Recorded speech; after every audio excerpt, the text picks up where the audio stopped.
Seconds away from the start of race 2. Round 8, this is the last sprinter before we go into enduro mode. On board with Murphy. And they know that Ambrose is going to be quick. Even start from the front 2 on the front row. Ambrose got a flyer. So did Lowndes down the left-hand side. He's parked up there on the left-hand side next to the grass, back in about 5th or 6th. But Engle, a ripping good start. Ambrose arguing there with Richards into turn 2. And Richards not muscled out of that. On the inside was Murphy, but Ambrose will have a good line for the next turn. Watch this. Yeah, Ambrose gets ahead of Murphy. Slots into 3rd. 4th is Murphy. 5th is Rick Kelly. Whoa, we've lost. Is that Scaife? It is. Mark Scaife is in the sand trap. What a disastrous day. And it's going to stay there too. May well trigger a safety car. An awkward spot there. Richards arguing as they go up towards turn 5. Murphy's got ahead of, Ambrose has got ahead of Richards. So it's the 2 Stone Brothers racing cars, 1 and 2. But Engle has got an Ambrose-style start from race 1. He's flying. He's brained them, hasn't he? Great start for Russell Engle. I reckon there'll be a safety car. Certainly there'll be a yellow down the bottom. Yeah, there we go. Safety car. Simon Wills in trouble down there as well. So the safety car comes out to retrieve the stricken HRT Commodore of Mark Scaife at turn 3. He was turfed off very quickly down there under brakes. I think he must have made contact with somebody. Here's the replay. Yeah, one of the Orcon cars, I believe, has made contact with him down there. Can't pick up which one it is on that wider angle. Look up the back of the shot here. Ooh, Seaton was involved there. Stephen Johnson and Jason Barguana. I think it was Barguana. Bit hard to tell still. Well, from a second row starting position in race 1, his day has gone downhill. That is a very frustrating weekend for a man who has enjoyed much success at this racetrack. When you're back there, that stuff is always more likely to happen. There's a lot of chaos in the mid-pack in the early stages of these races. So it'll take a while to retrieve Mark Scaife. The Wright Patton Shakespeare Chrysler safety car is on track, and there is a frustrated driver. A couple of quick updates from the pits. Craig Baird's car did an engine in that first race, broke a crankshaft, and literally tore the front end of that motor off the water pump and also the alternator. So he got out just in time with a new engine for this race. Also spoke to the HSV team. Rick Kelly's car, they said, Rob Crawford, they're just taking a little bit of anti-dive out of that front of car to get the nose down around this flowing track. Daryl, I've also been into the Dodo Racing Garage, spoke to Wally Story. They have stiffened up certain aspects of the front of that car, but softened the rear. Wally is trying to generate more grip, particularly, he says, on the outside of the tyres. Neil? Yeah, and the reason he'd be doing that is that by stiffening up the front and softening the rear, the car must have been oversteering too much in the first race, hurting the rear tyres a little bit, skating around too much. So he's just trying to shift the emphasis in the car, try and make it just understeer a little more in the front, make the front tyres work a bit harder. I want to pick your brain for a second. There was a follow-up storyline after race 1. Lowndes and Ambrose were the topics of discussion because they received the drive-through penalty for speeding in pit lane. I spoke with Ken Douglas from Stone Brothers Racing and also from 888 Roland Dane. They were very, very annoyed. They say they have data from their cars to say that they didn't speed in pit lane. Here's a replay of the start. I'll answer that question in just a tick. Watch Lowndes come up the inside there. Great start for him. And all the usual aggravation up the back of the pack. Look, I've got no doubt that both cars are correctly calibrated. Their pit lane speeds will be spot on. They'll be 39.9 or 39.8 or right on 40 Ks or whatever. Where the big question mark is usually at the pit in, right where the white line is. And the problem is that it's a judge of fact as we take another of the Zinger replays here, watching the field come down towards the first kink. Gee, Engle got a flyer, didn't he? It was a ripper start, really, really good. So, and Ambrose not a bad job off the second row either, but he's out there in a very awkward spot. Managed to stay on the black stuff though, which is pretty difficult in that location. Yeah, the problem is it brings into question the whole notion of the judge of fact issue, and that is that somebody's got to look in the back of the radar gun and also observe the car crossing the line at the entry point. Of course, some of that can be argued, but the fact of the matter is, and we've all been through it both for jump starts and in the pit lane, you can argue till you're blue in the face, but once the decision's been made, there's no turning back with it, unfortunately. It's just one of those things, it's part of the game. Look at the amount of debris in the front of that car, damage to the splitter as well.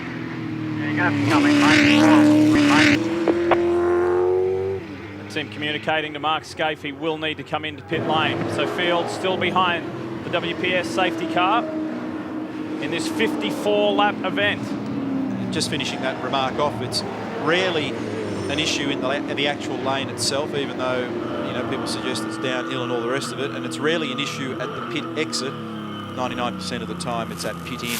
And when you see the cars literally 50 metres out from the pit lane doing 200 kilometres an hour, you can see what an imperfect science it is trying to make sure that you get your car smack on 40 kilometres an hour at the line at every racetrack. And the pit in at many of the racetracks varies in its angle and the way you attack it, so it makes it difficult to be very accurate.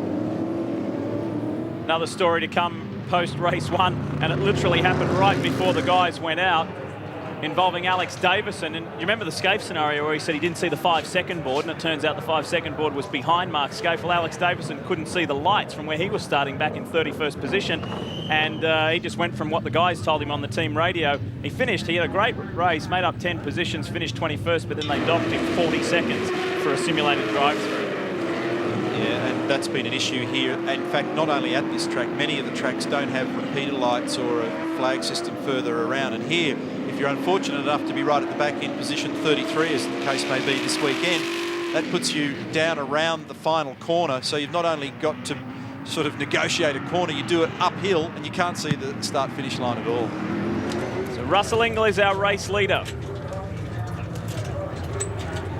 Mark Scaife's HRT number 2 Commodore receives some much needed work. Lights are out. We're ready to go racing again here at Oran Park, and the Enforcer heads a very hungry pack. Safety car is off. Green flag flies, and it's the Stone Brothers pairing of Russell Engle and Marcus Ambrose at the front. Inside is McConville on Richards, and the move sticks. McConville's having a great day here in Sydney.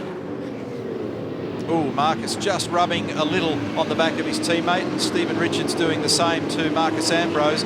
Everybody will cover their ground into turn 3. Engle, Ambrose, Stephen Richards, Greg Murphy, Rick Kelly is in there, Lowndes, Jason Richards, McConville.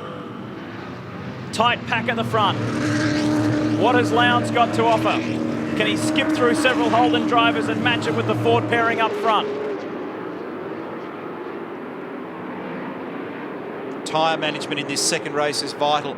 3 sets allocated this weekend, 12 tyres, and you saw in race 1 how much the lap times bleed away as you circulate around here. Compulsory pit stop window will be open shortly for tyres, and it'll depend a lot on the second set of tyres that they go on to as to what sort of pace they've got in the remainder of the race. Black flag will be shown this lap to car number 17. There goes the board indicating to Stephen Johnson that he's got a drive-through penalty for jumping the start. That takes him out of 12th place. His teammate for Dick Johnson Racing, Glenn Seaton, is right behind him in 13th. And Ambrose closes the gap on his teammate. The top 3 in the race are the top 3 in the championship. Can Engle handle this pressure? A long way to go. And the pit window between laps 5 and 37. Scaife is back out on track and has had to endure a very trying and testing day here at Oran Park. 1 minute 11 flat for Engle on that lap, 11.2 for Marcus. In this lap, Stephen Richards fastest first sector, 33.4, and there's no change to the CPS window opening for this race as a result of the safety car. So it is now open. Todd Kelly coming in. Remember, he didn't finish in the first one due to a gearbox drama. Rears only for him. Be a hard day as he soldiers on out there now, but he's got plenty of rubber up his sleeve. But now they've got a drama with the right rear hub. Oh, that's frustrating. And problems here for Winterbottom as well. It was a dynamite stop, boys, by the 888 team for Craig Lowndes, and crucially, in terms of the congestion, the cars filing down the pit lane, it was just perfect. He peeled in, did the stop in a sensational time, around about 3 seconds, and then filed out in a break in the traffic. No dramas like the pit stop in race 1 for Craig Lowndes. Ambrose is in the lane. Yeah, he's in the lane because I think that he's a little quicker than Russell, so by coming out from underneath Russell and taking the stop now, provided he's inserted back into some clean air, he'll be okay. Compulsory pit stop light, the green light being switched off, the call from Paul there, and they're ready to service him with Rick Kelly right behind. Takes him out of having any aggro with his teammate as well, accidentally bumping or whatever. Which is always a possibility. Takes it nice and conservatively, and good decision from the team. Rear tyres only, he's gone. You know that his left-hand mirror's been in, so he's had a little bit of contact, but they did speak about this before the race on the start line. He said, give me options, yell out to me when there is an option and I'll take it, and he did it early, and he has got clear racetrack. Well, you see him launch off there. Yeah, he just fired it across the curbing at the end of the pit lane. He's in front of Lowndes. He's got Stephen Johnson right behind him. And Darryl just said to us he's got some clear road in front of him. So he'll nail some good laps now, and that'll be critical in this battle with his teammate. But the clear track that Lowndes had on his out lap after the compulsory pit stop has put him actually physically closer to Ambrose than where he was before, because he had 3 or 4 hybrid in between. So now he has a clear view of Marcus Ambrose. Richards is in. From third position, Russell Engle leader, Greg Murphy second. Just rear tyres for Stephen Richards. 4 seconds. Jason Bright is in the lane as well, and also car 16. Garth Tander about to take service. Gee, the teams are getting good, aren't they? They're getting very, very slick and polished. And if ever you try and handle one of those rattle guns and lift off one of these wheel tyre sets, get it on and done quickly, it's not an easy task. So Stephen Richards' stop effectively puts Cameron McConville up into third place ahead of Jason Richards, Paul Radisich, Max Wilson and Glenn Seaton, who incidentally will be a guest on V8 Superstars tomorrow night at Sydney Star City showroom. You can call Ticketek or go online. Tickets still available. It'll be great to have you there. Lowndes has made net ground on the leaders through these manoeuvres, and I expect Greg Murphy to come in this lap as well. So we're going to see the top guys, I think, take their stops all reasonably early. Lowndes a little wide off the bridge that time, so we'll get a pretty clear indication early on of who's where in this race and what pace they've got. I spoke to Stephen really briefly between the races, and he said, I've never won a race with a car struggling as much. He said we're all just battling to the end. The car's sliding all over the place. It really demands a lot of the car here, and Lowndes on a huge attack. Murphy in. He has got his hands full here. Lowndes is all over Stephen Richards. A little bit of information, guys, from Dean Henderson, our cameraman for RPM. He's just obtained a shot that shows apparently Marcus Ambrose running over a loose rear taillight or someone's taillight on the circuit.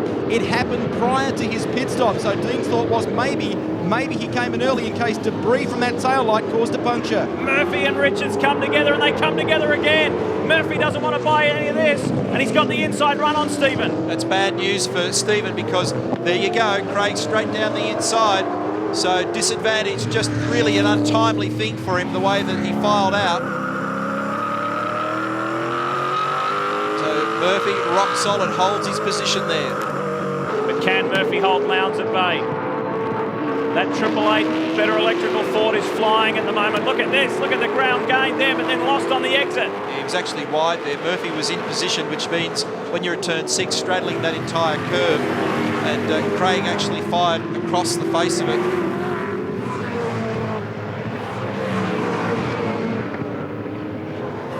Engle has stayed out, yet to complete his compulsory stop. McConville is second, Jason Richards is third. You go down the order to the first one that has completed their stop. It's Marcus Ambrose in 18th position. Mark gave in for his stop. Todd Kelly's problem earlier was the right rear wheel nut clip was damaged before he arrived in the pit, so they struggled getting that off. Spoke to Murphy before this race, like we mentioned, with the changes in that car, but he did say, and everyone has been saying from that first race, Neil, that car of Ambrose was unbelievably quick, as Craig Baird now looks like he's got smoke coming out of the back of that car. Been a pretty ugly weekend for Craig, pretty disappointing for him. Fastest man on the racetrack, no surprise here, he's down in 18th. While we wait for the field to take their stop, and it's Marcus Ambrose on a 1 minute 9.9. Yeah, that speed that Marcus displayed in the first race was amazing. To come back from a drive-through, finishing 4th.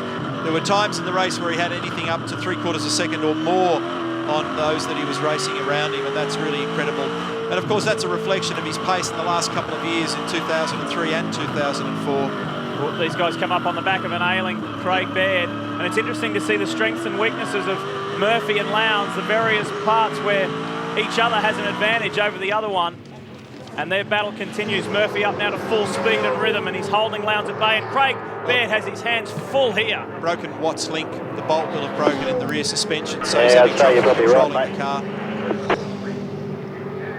So the whole rear axle assembly, diff housing assembly just floats around on the trailing arms because it doesn't have the locating bolt fixing it in the middle. So he's either clobbered somebody or something, or someone's clobbered him. Rick Kelly's working over Stephen Richards nicely. He's looking for an avenue by. Can't quite find it just yet. And this is back in 18th, 19th and 20th position. But these guys have stopped. In one of the earlier stops, Lee, the team dynamic operation and the Paul Morris crew are right next door to one another here in pit lane. Morris arrived first, but Wills was able to leapfrog him during those stops. The reason why? Paul has changed 4 tyres, unlike Simon, who took 2. Remember, 4 tyres seemed to work reasonably well for Rick Kelly in the opening encounter here today. Rick's got some pace on here at the moment too, Greg. He's really starting to thrash around the back of Stephen Richards. And when you see the trailing car looking left and right, you know that he's got some pace. Engle, McConville, Jason Richards, Radicic, Wilson, Seek, Wheel, Bernard, the list goes on. They're all yet to complete their compulsory stops.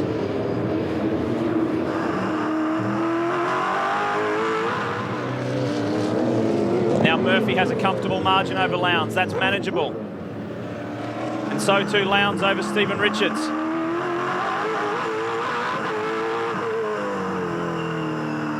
.1 seconds the margin now, Engle to McConville. The last lap before Russell was a 1:10.6.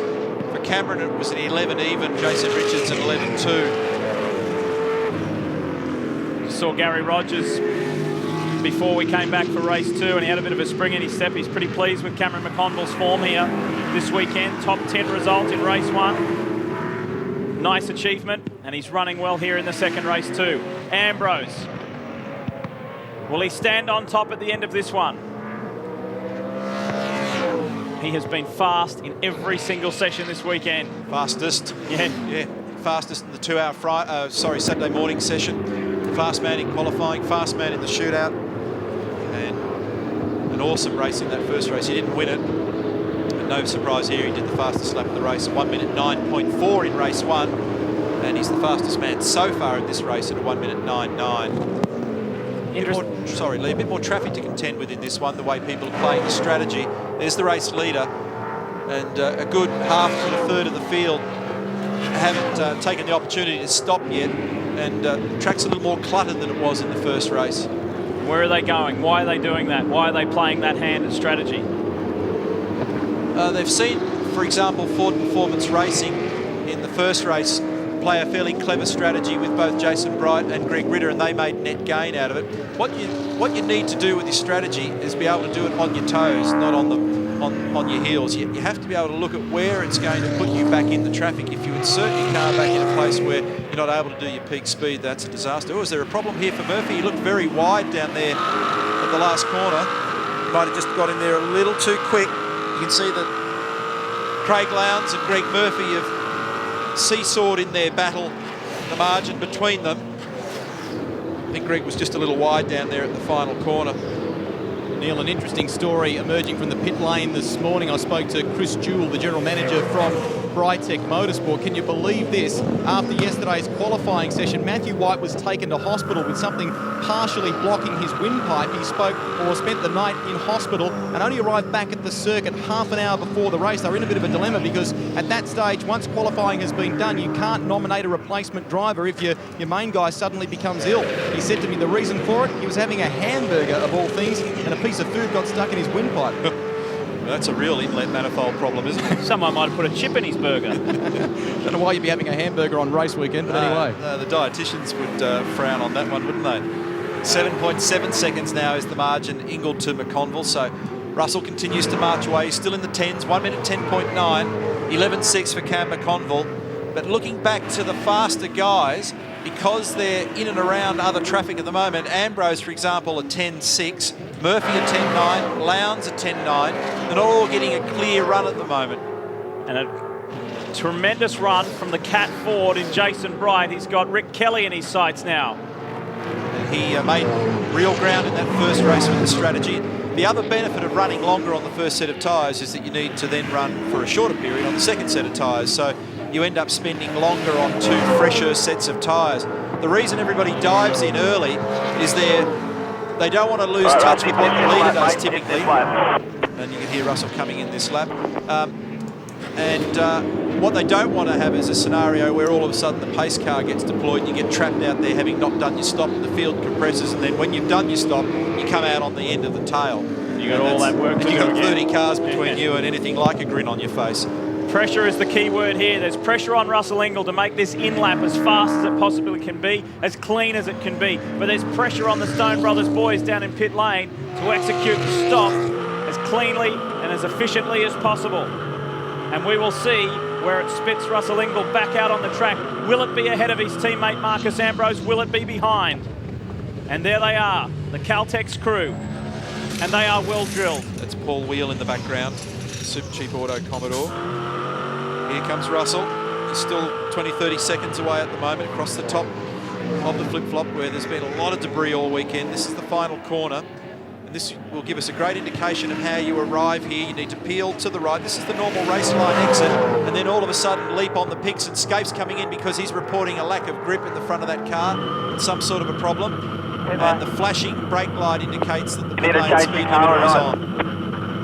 Leave it, mate, leave it. He's got a 30-second... All right, buddy, no worries. You're in good shape at the moment. Turn your light off for me, please. Barry's just asking, do you want to change the car? And Russell said, just leave it. It takes about 37 seconds to transit the lane here. And that's what he's got on Ambrose. That's the margin. This is going to be tight. Well, I reckon he lost a bit of time when he had to come in and follow Mark. And Marcus went out on a clear track initially, so I'd be surprised if it doesn't end up being in favour of Marcus. Wait. Go, go, go, go. Pretty good stop from Russell Engle. I wouldn't say to be a lightning one, but Ambrose already gone past. So Ambrose took that option earlier and it's really worked for him. Yeah, he had a good clear track when he came out, as you guys detailed from the lane. And even that little moment where he has to pull up just fractionally earlier because Mark was in the way on the run into the pit lane in on the control line, that's enough to do damage. So they're looking under the front of the HRT Commodore now because Mark was reporting absolute zero front grip in that car. Here's a replay of Jason Richards locking the inside front and going off at turn 2, and he couldn't get enough lock on it to actually steer it round the outside of the sand trap there and nosed it gently into the tyre barrier, and that triggered the safety car. And there's the car back now in pit lane. So it won't cut the tyre, that's it. While we're in the break and before the safety car was deployed, Russell Engle was eating into Marcus Ambrose's lead like you wouldn't believe. This is going to be a tremendous scrap between these two guys. And the reason for that, the tyre condition between the two cars is substantially different. Russell has far younger set 2 tyres on the car, I think about 10 laps or thereabouts. We go racing again. Let's do it. Race 2, the final one of the day. Can Ambrose convert a win, or will Engle have that pace that he showed earlier? On the inside, Lowndes looks at Murphy. He can't do anything. Richards is fending off Rick Kelly as well. And behind him, his teammate Garth Tander, Jason Bright, then Cam McConville. Neil, you mentioned the tyres were 10 laps younger for Russell Engle is correct. I also spoke to Ross Stone during this safety car and he said what the problem was. Not only that, but when Marcus took that option earlier, he went as hard as he could to get that gap on Russell, and he did that, but he's burned his tyres up a little more. Yeah, he's used more of the car to do that job, that's exactly right. So it sets up an interesting scenario now, but look again at this cold tyre pace of Marcus Ambrose. Nose to tail at the line with Russell Engle, and they're working over the top of turns 10, 11 now, and he's already got a second on his teammate at this point. So he's still the master of getting the most out of that car on cold tyres. While we're in the break, he was on the radio to his engineer, Paul Forgy, asking why Russell Engle was so quick, what were his lap times before the compulsory pit stop, etc., etc. Lee, after a great qualifying for Mark Scape, unfortunately this weekend, as I guess for him degenerated to basically a live test session. Mark spent plenty of time in pit lane They were looking for a drama there, the Holden Racing team, because he was complaining of no front grip. The boys couldn't see anything obvious broken.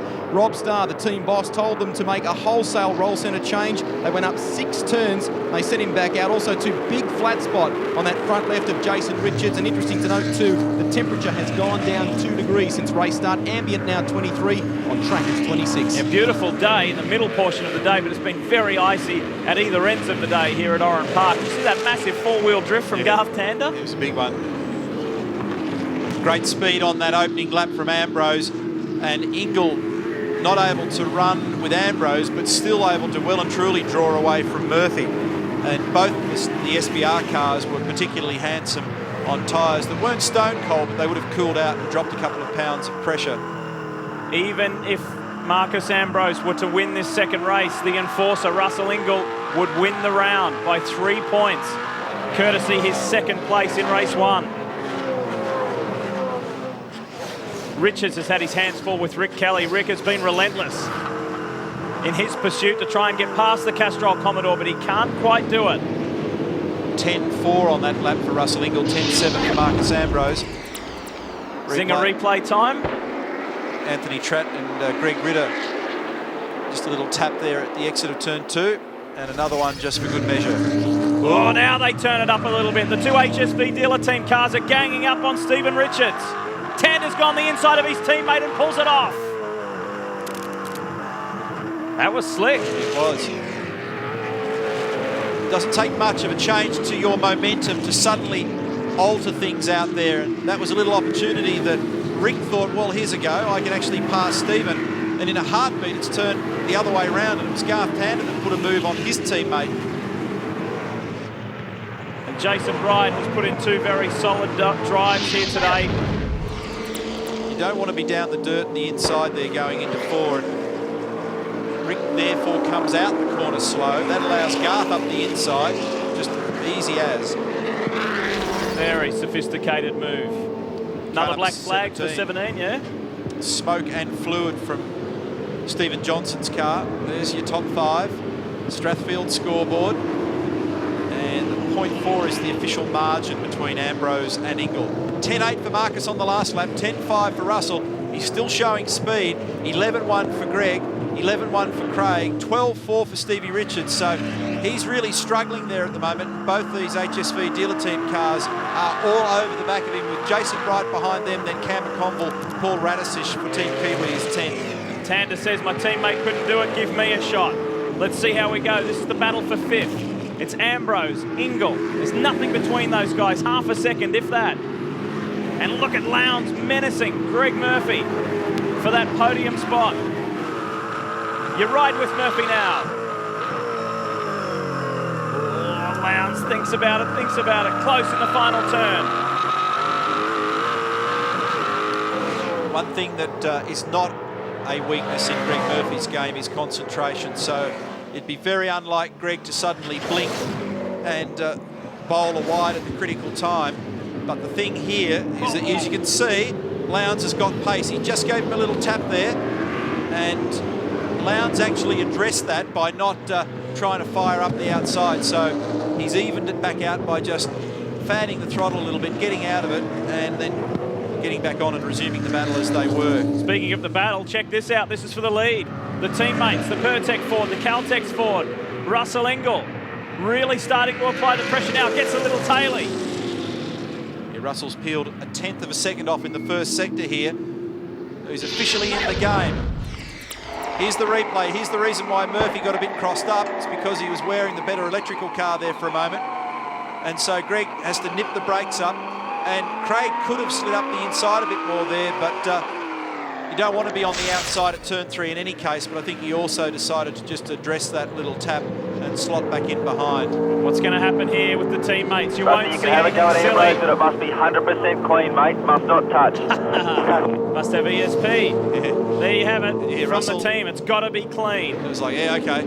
Oh, that's not the spot at the moment. He's not quite close enough for that one. He showed his nose. And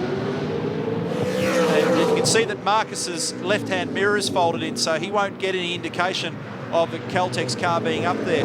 Russell's doing it in a couple of awkward spots there at the moment. He's dived early and he's not close enough. And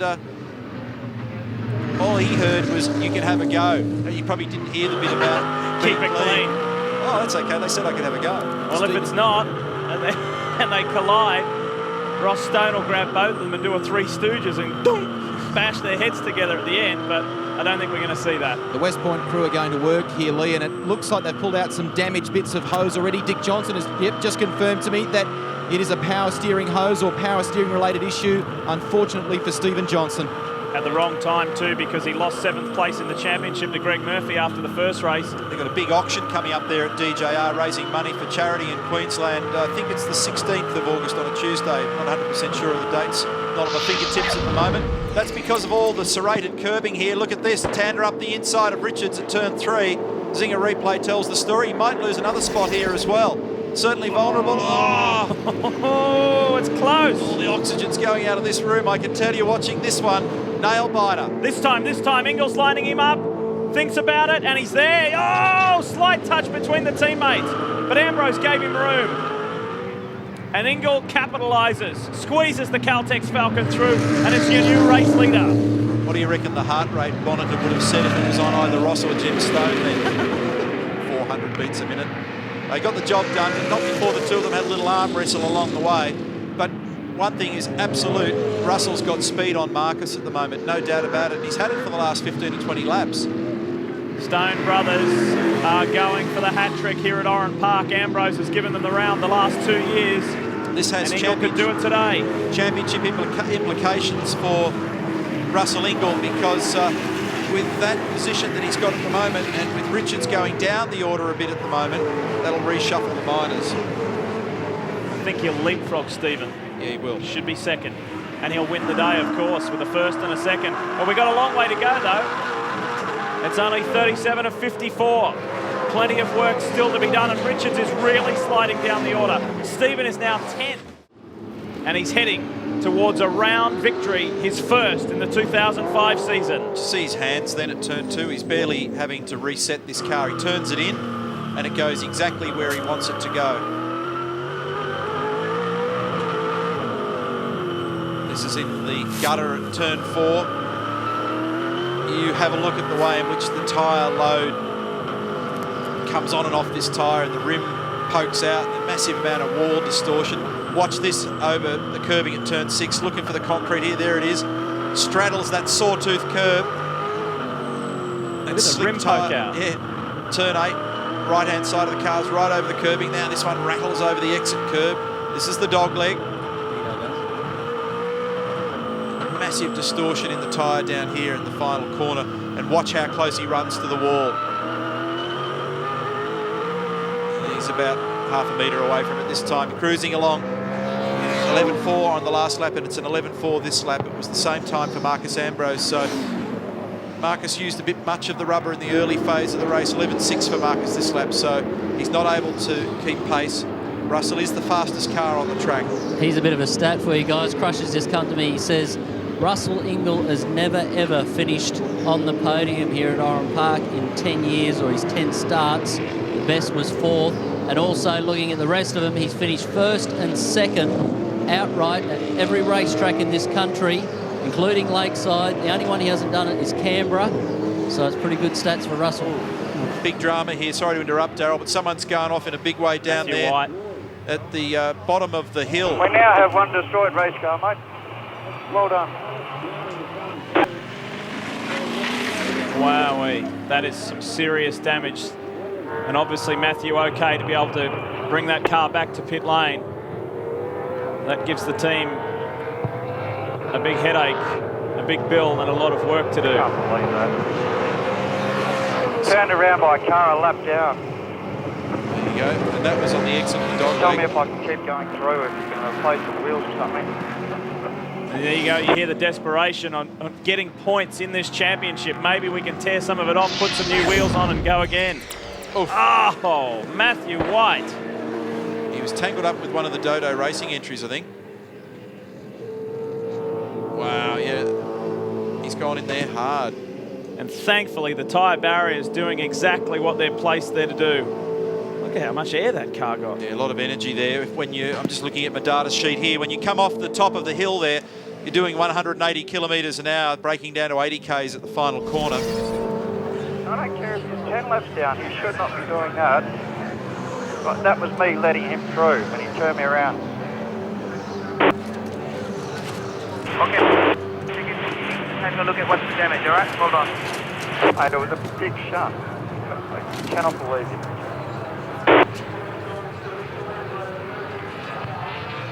Greg's there. We might try and get a word with Matthew, who's pretty pumped up. Just walk us through from your point of view, what happened? Mate, I got a radio call from the team to let Jason Richards through, who I believe is a lap down. I go to let him through and he turns me around into the wall. So, yeah, pretty disappointed really. We're having a good run out there, and to get turned around by a car a lap down, not even in the race, it's just not on. Hard luck, Matthew. We haven't seen exactly how or why. We only saw the aftermath. Final 4 laps here at Oran Park. This has been a pretty intriguing scrap for many laps now. The Catford of Bright, the Valvoline Commodore of McConville, Radicic is in the mix as well, and Maxie Wilson. This is 6th, 7th, 8th, 9th, 10th. These guys are at it, aren't they? Down here to turn 3, 70 kilometres an hour right at the apex, building back up to 140 k's for turn 4, then back down again to 80 k's.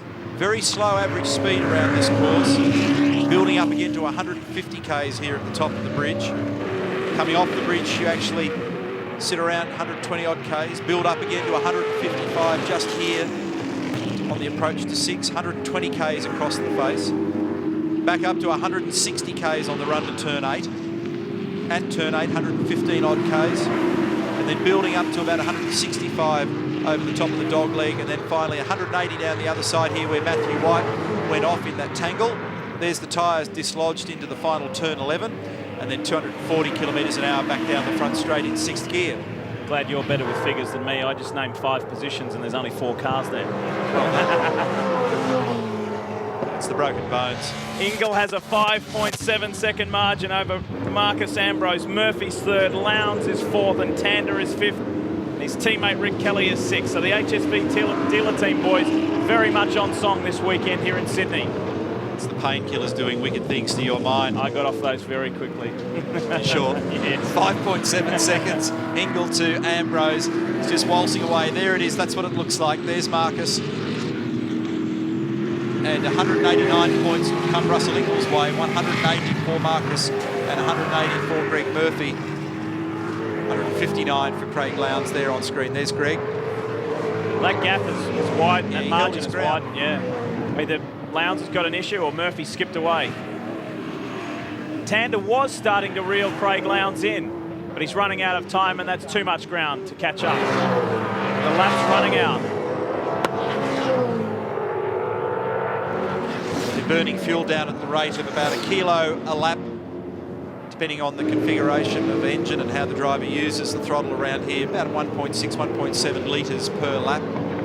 So late in the race now, the cars are lighter, but the tyres have seen their best, sliding around. 3 laps to go, 2 laps to go, and it's going to be all Russell Ingle, this one.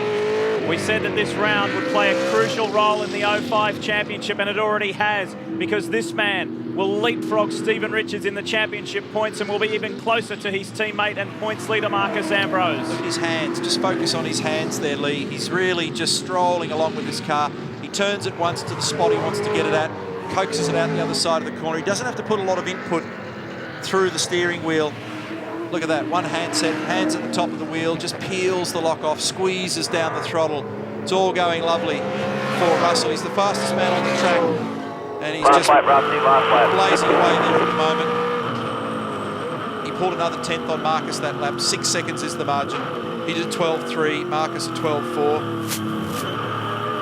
Everyone has their bad rounds in a racing season, and this guy's had to probably endure too. Shanghai was a frustration for him, and so too the ultimate frustration was Hidden Valley. When he worked his way through from the back of the pack after being penalised, he missed the top 10 shootout and not going to the scales. He worked his way all the way back through the field from 30th to 4th and was in position to pounce in the last race of the weekend, and his car simply wouldn't start. And now this, in complete contrast, is the high point of his season, heading into the two most important events of the year, the Better Electrical 500 and the Super Cheap Auto 1000 at Bathurst. It's been 5 years since Russell Engle has won at Oran Park. He only has one race win in his resume here, but now he's got a round win. He is our 6th different round winner in season 2005 and gets closer to becoming champion, closer to his teammate. Engle does it in Sydney. He is the victor at Oran Park. And look at that. Well done, buddy. It means a lot. First podium in 10 years. That's gold. Nice work. Guys, man. Whoa. He's emotional. It's about bloody time. Hey, thanks, guys. You gave me a real good weapon here. You gave me a real good weapon. Thank you. You didn't let me down. He is emotional about it. So good, buddy. You kicked him. You had 6 seconds on Ambrose. You were blocking everyone by 2 tenths a lap. On fire. Nice work. That's gold. That's goal. There he is, Barry Hay, Great car, dude. congratulating his man. Let me Barry down, has guys. some Thank equity you in very, that. very much. And the entire Caltex crew at Stone Brothers Racing. Guess what? HRT owned this place for 7 years, but now Stone Brothers have got a hat trick. This man here, Ambrose, did it for 2 years, and now Russell Engle has done it. And it's hardly a scrappy result for Marcus, is it? No. Like, it's a big bundle of points. And it's another outstanding performance, keeping in mind the drive-through in race 1. And how about Greg Murphy? From 18th on the grid to 2 consecutive third placings. Well done, Murph. Perhaps the victory in the Bledisloe Cup to the Kiwis pumped him up. The what? What is that? You were asleep, weren't you? Look at the Ford fans. They're rejoicing as we check the VB scoreboard. It's Engle and Ambrose, a Stone Brothers 1-2, and Murphy in for third. Lowndes soldiered on. Tander did well to come back through and get ahead of his teammate Rick Kelly.